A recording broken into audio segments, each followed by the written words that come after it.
गौतम ऋषि के पुत्र का नाम शरद था। उनका जन्म धनुष के साथ हुआ था। उन्हें वेदाभ्यास में जरा भी रुचि नहीं थी और धनुर्ज्ञान से उन्हें अधिक लगाव था। वे धनुर्ज्ञान में इतने निपुण हो गए कि इंद्र उनसे घबराने लगे।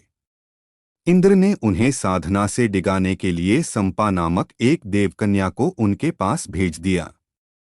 उस देवकन्या के रूप के प्रभाव से कृप नामक बालक हुआ और दूसरे भाग से कृपी नामक कन्या हुई। कृप भी धनुर्ज्ञान में अपने पिता के समान ही पारंगत हुए। भीष्म जी ने इन्हीं कृप को पांडवों और कौरवों की पढ़ाई के लिए नियुक्त किया और वे कृपाचार्य के नाम से विख्यात हुए। कृपाचार्य के द्वारा पांडवों और कौरवों की प्रारंभिक शिक्षा समाप्त होने के बाद में अस्त्र शस्त्रों की विशेष शिक्षा के लिए भीष्म जी ने द्रोण नामक आचार्य को नियुक्त किया।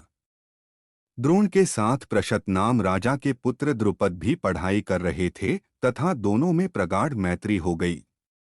उन्हीं दिनों परशुराम अपनी सब कुछ संपत्ति को ब्राह्मणों में दान करके महेंद्राचल पर्वत पर तपस्या कर रहे थे। एक दिन द्रोण उनके पास पहुंचे और उनसे दान देने का अनुरोध किया। इस पर परशुराम बोले, वत्स तुम बहुत वक्त से आए हो, मैंने तो अपना सब कुछ पहले से ही ब्राह्मणों को दान में दे दिया है। अब मेरे पास केवल अस्त्र शस्त्र ही शेष बचे हैं। तुम चाहो तो उन्हें दान में ले सकते हो। द्रोण यही तो चाहते थे, अतः उन्होंने कहा, हे गुरुदेव, आपके अस्त्र शस्त्र लेकर के मुझे अत्यधिक खुशी होगी, किंतु आपको मुझे इन अस्त्र शस्त्रों का ज्ञान देना होगा और विधि विधान भी बताना होगा। इस तरह परशुराम के शिष्य बन कर द्रोण अस्त्र शस्त्रादि सहित अनेक विद्याओं के अभूतपूर्व ज्ञाता हो गए।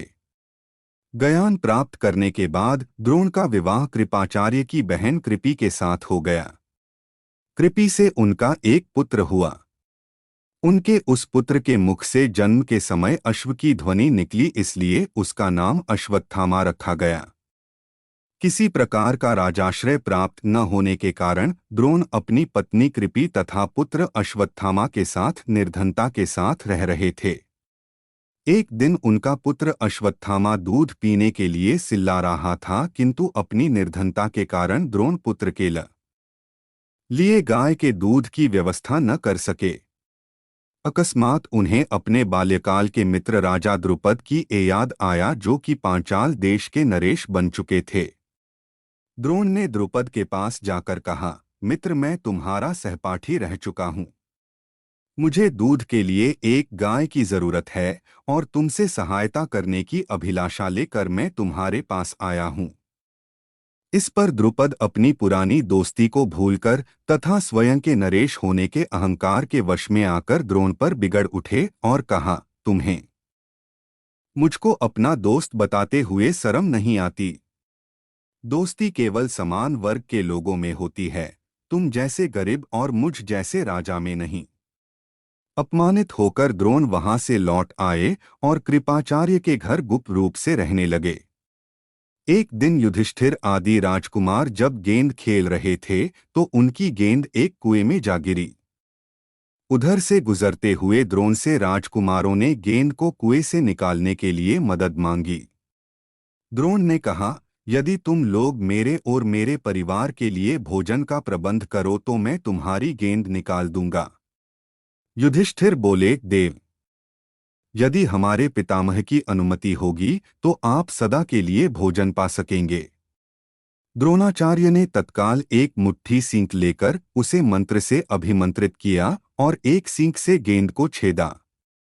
फिर दूसरे सींक से गेंद में फंसे सींक को छेदा। इस तरह सींक से सींक को छेदते हुए गेंद को कुएं से निकाल दिया।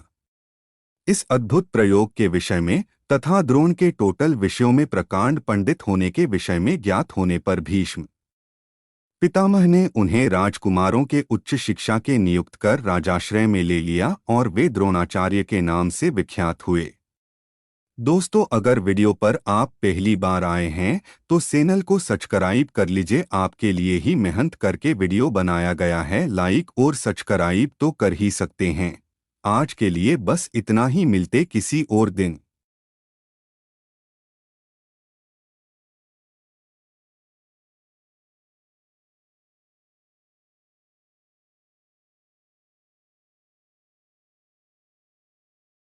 पितामह ने उन्हें राजकुमारों के उच्च